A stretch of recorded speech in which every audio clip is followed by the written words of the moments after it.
कहानी का नाम क्रांतिकारिणी। कहानीकार आचार्य चतुरसेन शास्त्री जी। वाचनकर्ता अमित पांडे। गर्मी बड़ी तेज थी, पर क्या किया जाए, मित्र की कन्या के विवाह में तो जाना जरूरी था। तबीयत ठीक न थी, छोटे बच्चे को चेचक निकल आई थी। पत्नी ने बहुत ही नाक भौं सिकोड़ी, पर मुझे जाना ही पड़ा। मैं इंटर क्लास के एक छोटे डिब्बे में अनमनासा होकर जा बैठा। मन में तनिक भी प्रसन्नता न थी। बच्चे का ध्यान रह रह कर आता था। लू और धूप दोनों अपने जोर पर थीं। डिब्बे में मैं अकेला था। गाड़ी ने सीटी दी। जो लोग प्लेटफॉर्म पर खड़े थे, लपक कर अपने अपने डिब्बे में चढ़ गए। मैंने देखा, मेरे डिब्बे में भी एक युवती लपक कर सवार हो गई। उसकी आयु 20-22 वर्ष की होगी। वह दुबली पतली थी, नाक कुछ लंबी पर सुडौल थी, होंठ पतले और दांत श्वेत और सुंदर थे। आंखें बड़ी बड़ी थीं, उनमें कुछ अद्भुत गूढ़ता छिपी थी। वे चंचल भाव से चारों तरफ नाच रही थीं।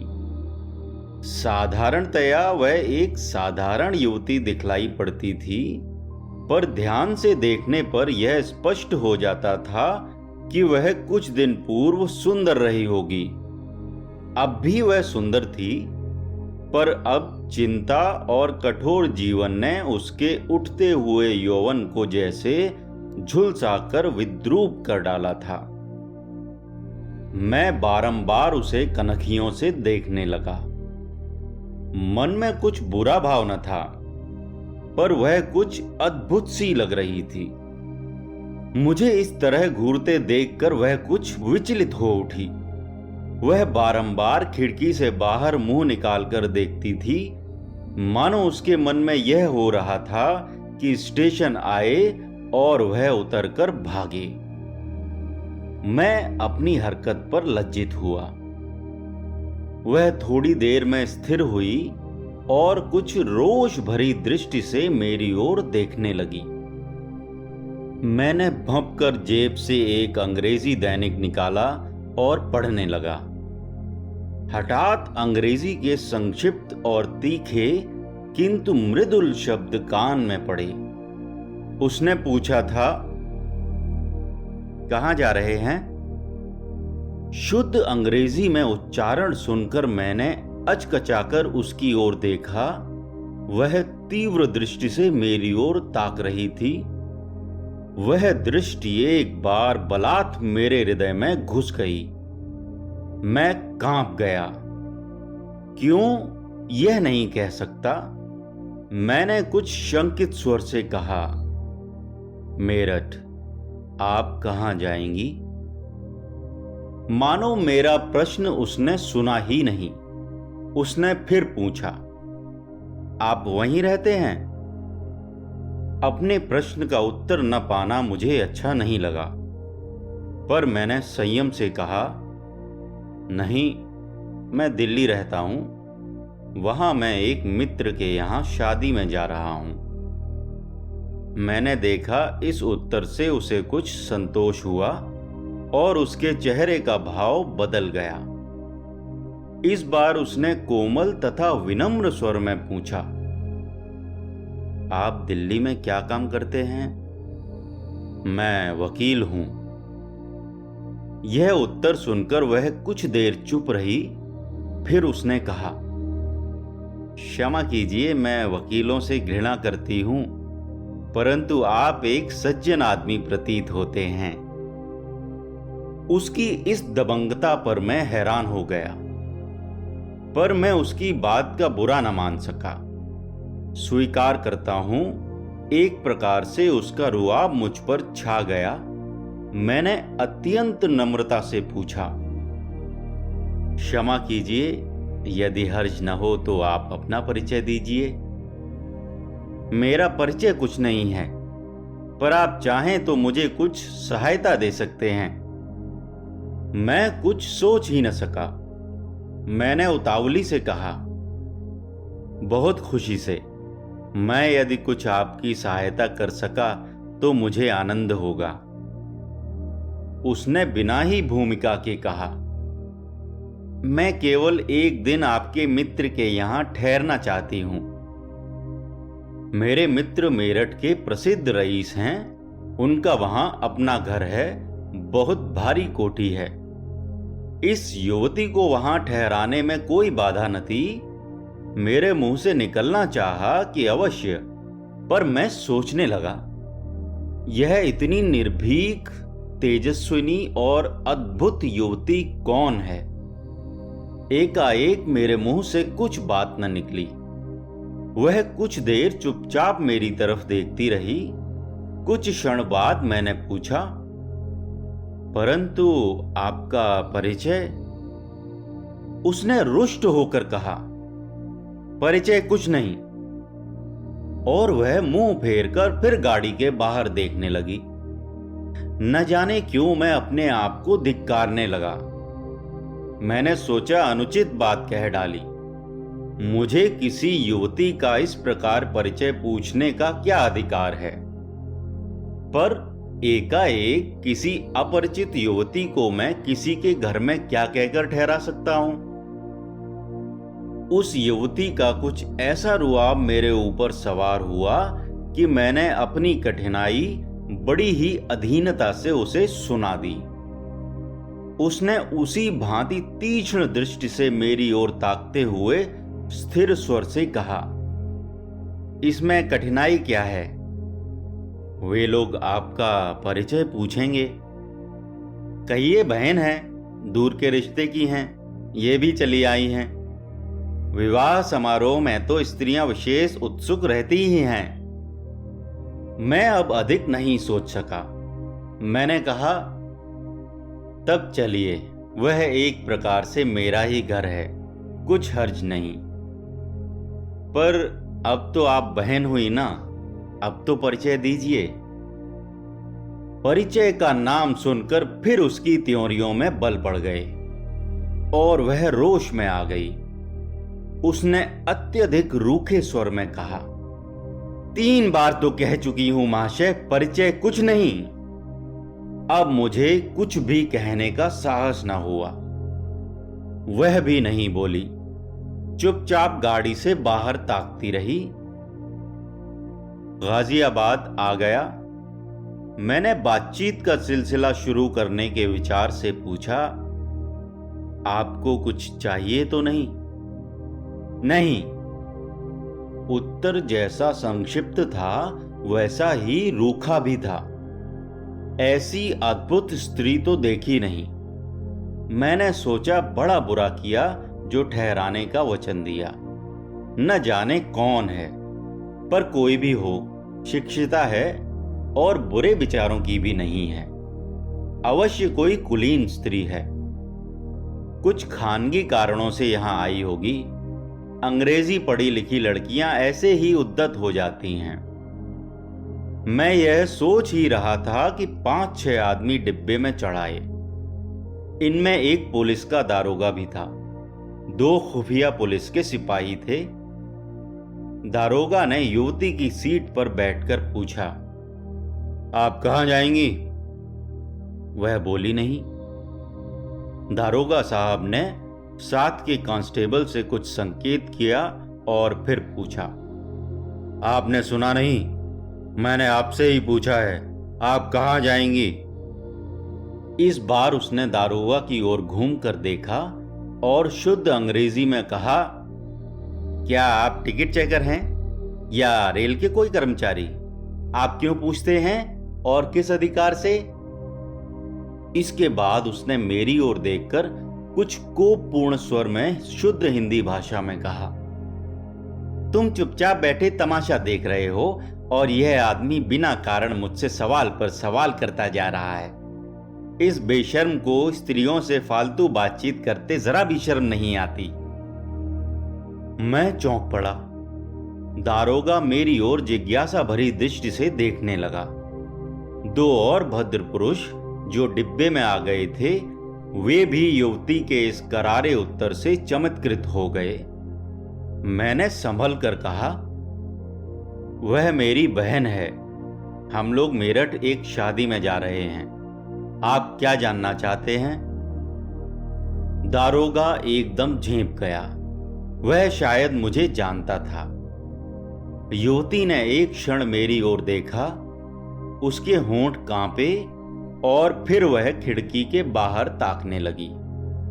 दारोगा ने जरा झिझकते हुए कहा, माफ कीजिए, मैं पुलिस। भद्र पुरुषों ने कहा, आप चाहे जो भी हों, पर स्त्रियों से ऐसा व्यवहार आपको न करना चाहिए, खासकर जब मर्द सफर में साथ हों। दारोगा ने कहा, आप लोग और वकील साहब और बहन जी भी मुझे क्षमा करें। मैंने बड़ी भूल की, पर मेरा मतलब कुछ और ही था। मैंने शेर होकर कहा, आप लोगों का हमेशा और ही मतलब हुआ करता है, पर भले घर की बहन बेटियों की कुछ इज्जत आबरू होती है जनाब। दारोगा साहब बहुत लल्लू चप्पो करने लगे। बीच में एक स्टेशन और आया।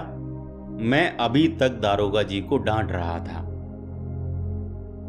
युवती ने साफ शब्दों में कहा, भाई जरा पानी ले लो। मैंने गिलास में पानी लेकर उसे दिया। वह पानी पीकर चुपचाप फिर खिड़की के बाहर मुंह निकालकर बैठ गई। मेरठ आया, हम लोग चले। उसके पास कुछ भी सामान न था।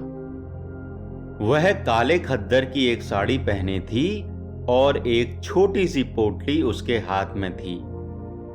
जेवर के नाम उसके बदन पर कांच की चूड़ियां तक न थीं। पैरों में जूते भी न थे। वह चुपचाप मेरे पीछे पीछे चली आई। मैंने तांगा किया और वह पीछे की सीट पर बैठ गई। मैं आगे की सीट पर बैठा और तांगा हवा हो गया। बहुत चेष्टा करने पर भी मैं उससे उसका नाम पूछने का साहस न कर सका।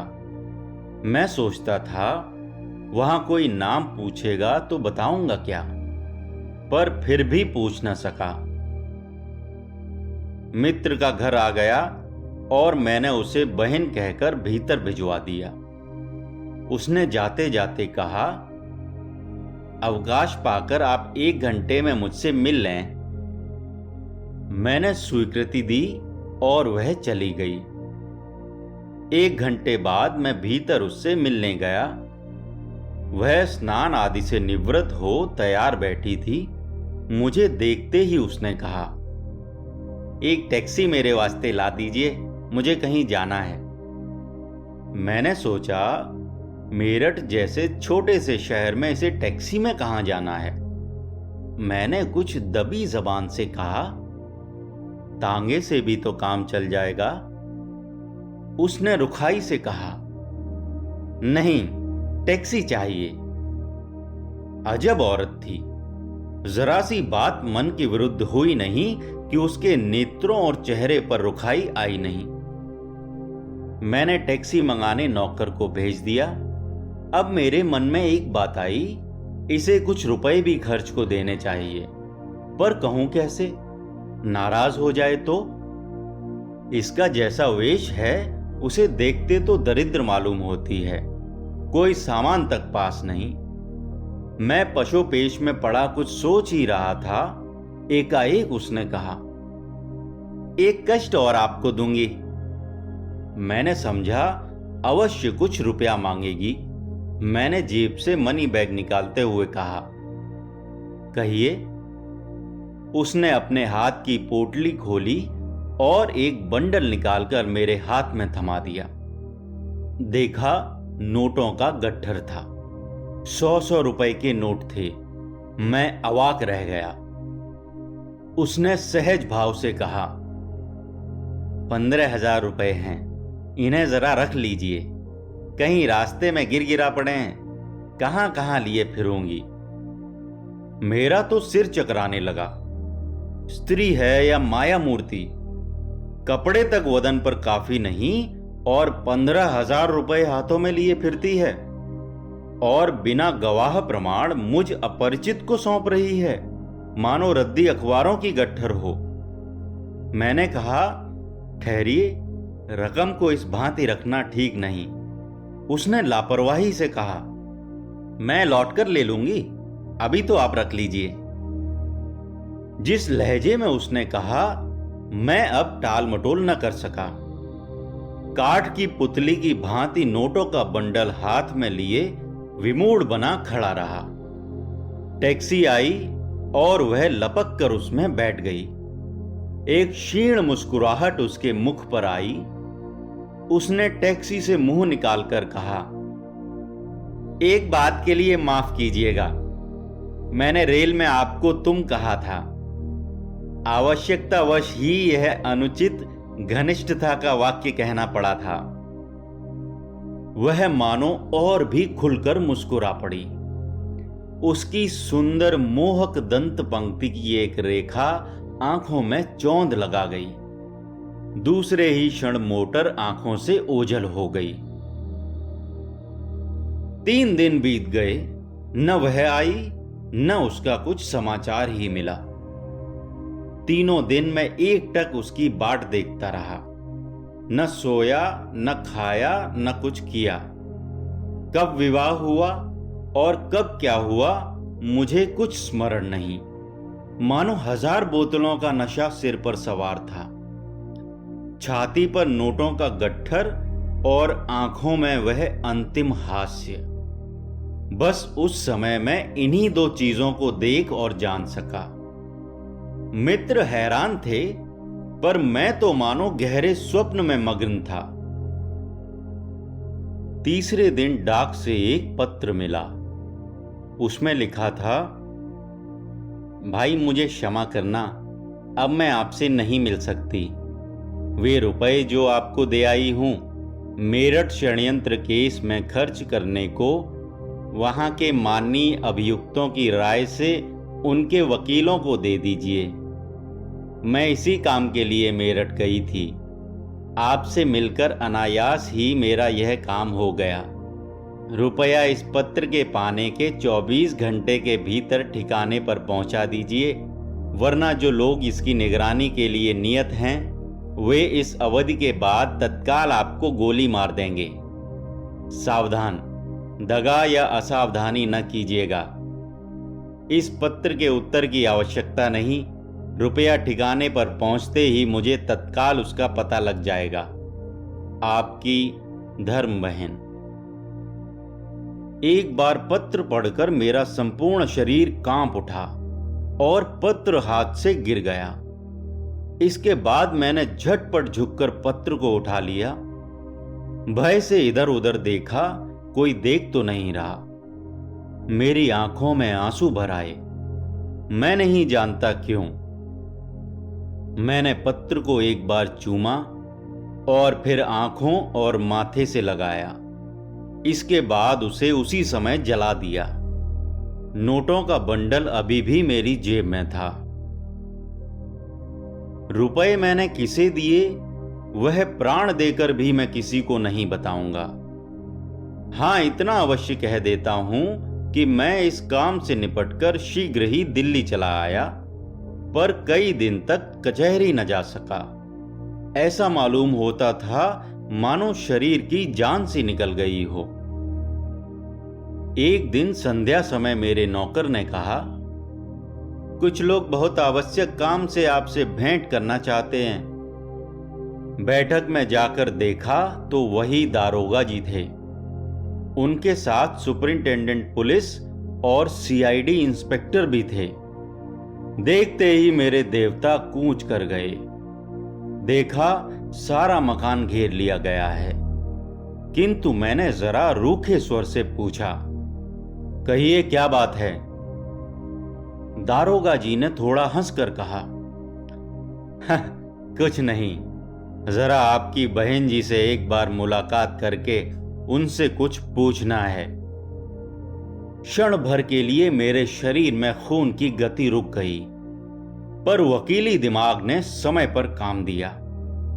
मैंने नकली आश्चर्य प्रदर्शन करके कहा, उनसे आपको क्या पूछना है? यह मैं आपको नहीं बता सकता। यह कैसे संभव हो सकता है कि आप पर्देनशी महिला से इस तरह बातचीत कर सकें? बातचीत तो जनाब हो चुकी है। मैं जानता हूं कि वे पर्दे की कायल नहीं। मैंने और भी आश्चर्य का भाव चेहरे पर लाकर कहा, आप कब उनसे बातचीत कर चुके हैं? क्या आप भूल गए उसी दिन रेल में? मैं नहीं समझता आप किस दिन की बात कर रहे हैं। दारोगा जी जोर से हंस पड़े। उन्होंने दाढ़ी पर हाथ फेरकर कहा, यह तो अभी मालूम हो जाएगा। मैंने खूब गुस्से का भाव चेहरे पर लाकर कहा, किस तरह? आप कृपा करके उन्हें जरा बुलवा दीजिए। मैंने क्षण भर सोचने का बहाना किया। फिर मैंने नौकर को बुलाकर कहा, जाओ जरा बीबी जी को बुला लायो। क्षण भर में ही रेवती सशरीर सामने आ खड़ी हुई। दारोगा को काटो तो खून नहीं। मैंने उनकी तरफ न देखकर रेवती से पूछा, रेवती, कभी तूने इनसे बातचीत की थी? कभी नहीं।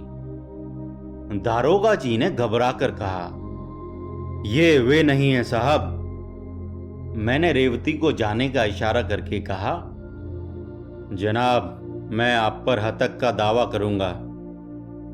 सुपरिंटेंडेंट साहब अब तक चुपचाप बैठे थे। बोले, आपकी कुल कितनी बहनें हैं? मैंने कहा, एक यही है। ये आपके साथ उस दिन मेरठ जा रही थी। ये कल ही कलकत्ता से आई हैं। तब उस दिन आपके साथ कौन थी? किस दिन? मुझे कुछ याद नहीं आता। आप किस दिन की बात कर रहे हैं? दारोगा जी बोल उठे, यह तो अच्छी दिल लगी है।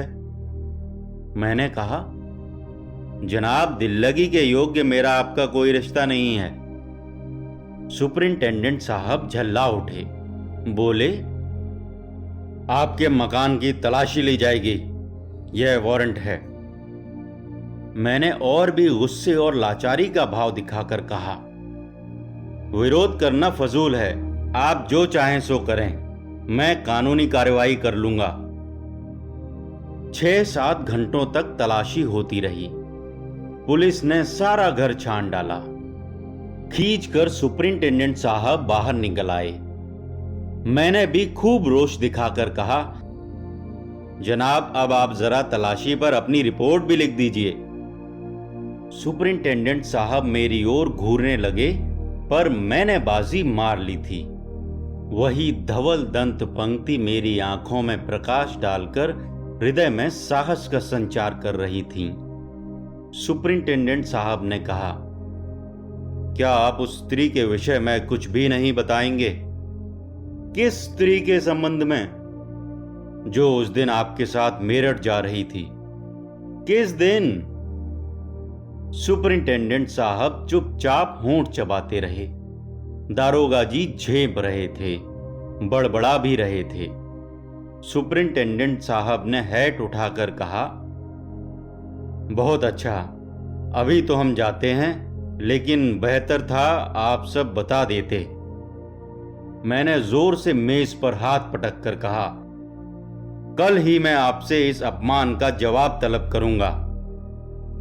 सुपरिंटेंडेंट साहब चल दिए। मैं भी साथ ही बाहर तक आया। सैकड़ों आदमी इकट्ठे हो गए थे। जब पुलिस अपनी लारी में लद गई तो मैंने पूछा, आप ईश्वर के लिए यह तो बता दीजिए कि आप किसे ढूंढते फिरते हैं? सुपरिंटेंडेंट साहब ने खींच कर कहा, मिसेस भगवती चरण को। कहानी का नाम क्रांतिकारिणी। कहानीकार आचार्य चतुरसेन शास्त्री जी। वाचनकर्ता अमित पांडे।